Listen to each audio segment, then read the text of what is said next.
Bismillahirrahmanirrahim. Bertakwalah kalian kepada para wanita. Fa innakum akhadtumuhunna bi amanillah. Karena kalian telah mengambil mereka dengan jaminan atau memberi jaminan kepada Allah. Saya menikahi mereka ya. Wastahlaltum furujahunna bi kalimatillah. Dan kalian telah menghalalkan kemaluan mereka dengan kalimat Allah. Kalimat ijab kabul ya, ini berjanji pada Allah akan berbuat baik pada istri. Walakum alaihinna alla yuti'na furushakum ahadan takrahunahu. Dan hak kalian setelah kalian jadi suami, mereka tidak boleh memasukkan siapapun di tempat tidur kalian yang kalian tidak sukai. Nah, ini dijelaskan oleh Ibnu Qayyim rahimahullah, bukan yang dimaksud ini adalah zina, perselingkuhan, bukan itu, karena selingkuhan dasarnya haram dalam Islam. Tapi yang dimaksud adalah siapa saja.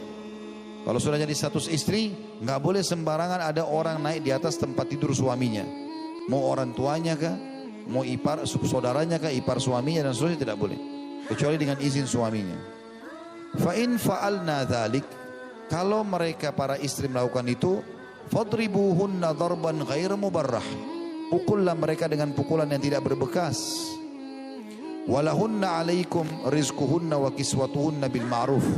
Dan kalian harus memberikan kepada mereka kebutuhan-kebutuhan mereka, makanan, minuman, pakaian mereka dengan cara yang kalian mampu.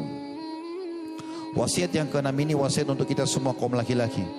Kapan Anda menjadi status suami, maka tugas kita adalah berlemah lembut, santun, dermawan, perhatian kepada istri satu sisi yang lain tegas kalau mereka berbuat kesalahan, tapi bukan keras.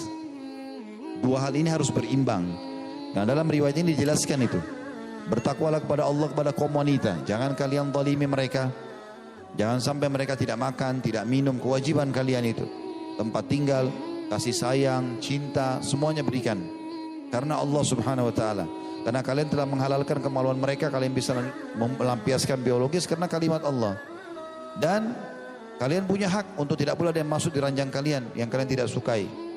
Lalu Allah bilang, lalu Nabi SAW mengatakan, dan kalau mereka melanggar, mereka tidak patuh padamu, tidak mau melayani, tidak mau memenuhi biologis, tidak mengurus rumah, kalian boleh memukulnya, tapi pukulan yang tidak boleh berbekas. Makna ghairu mubarrah, kata sebagian ulama, adalah menggunakan kayu siwak. Jadi bukan ditonjok, nah, ditendang, tapi pakai kayu siwak, diingatkan kamu salah, gitu kan.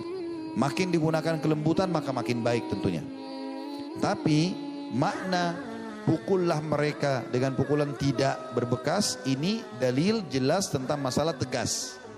Tegas boleh tapi keras tidak boleh. Misal gini, saya nggak suka kamu buat seperti ini, jangan lakukan begini karena agama larang, itu tegas. Tapi keras itu melotot, mukul, segala macam itu nggak boleh. Gitu. Pukulan pun kalau terjadi harus pukulan yang tidak berbekas ya. Seperti misalnya menampar yang akhirnya membuat wajah luka misalnya gitu kan. Atau menendang sampai kadang-kadang ada yang tulang rusuknya patah dan segala macam. Ini lebih baik beli ring tinju, taruh di rumah sekalian. Karena dia mau tonjok istrinya, dia mau segala macam gitu kan. Maka ini peringatan. Jadi kita harus berlemah lembut, berkasih sayang dan segala macam, memenuhi kebutuhan mereka, tapi diikuti dengan ketegasan, terutama kalau terjadi pelanggaran agama, gitu kan. Dan Nabi SAW bersabda berhubungan dengan masalah ini, akmalu mu'minina imanan ahsanuhum khuluqa.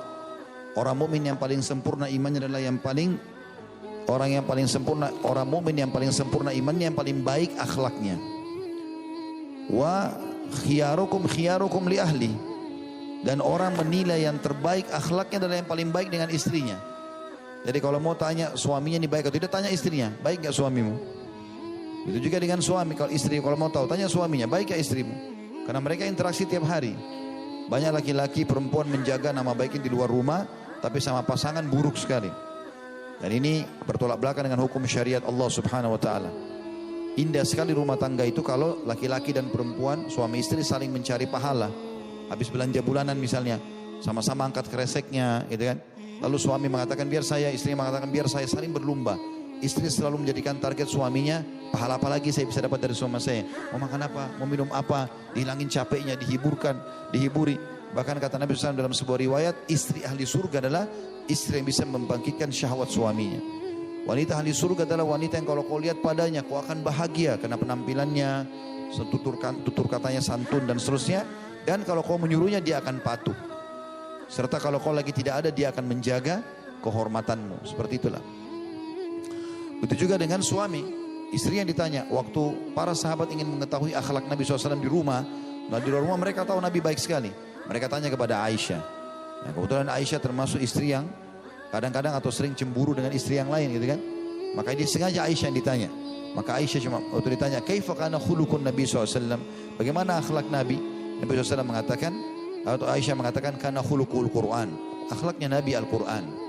Berarti wasiat yang ke-6 adalah bagaimana setiap muslim perhatian terhadap rumah tangganya. Ini poin juga.